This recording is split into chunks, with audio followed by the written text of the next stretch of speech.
আমরা যদি সময়কে ঠিকভাবে কাজে লাগাই তাহলে সময় আমাদেরকে ভালো একটা ফিডব্যাক দিবে।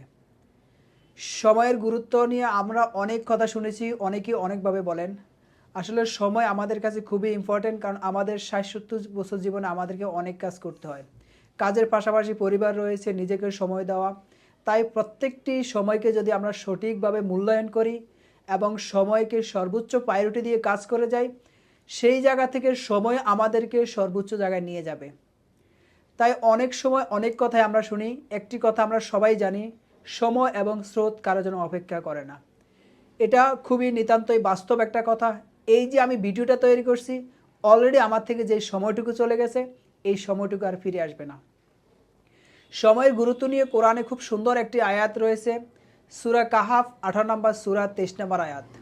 যদি তোমরা কোনো কাজ করার ইচ্ছা করো তাহলে বলবে না সেটা আগামীকাল করব।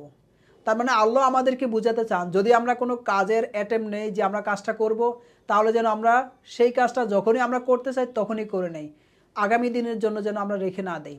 কারণ আগামী দিনের জন্য জমতে জমতে অনেক কাজ জমা হয়ে যাবে, কাজটা আর করা হবে না। ধন্যবাদ সবাইকে।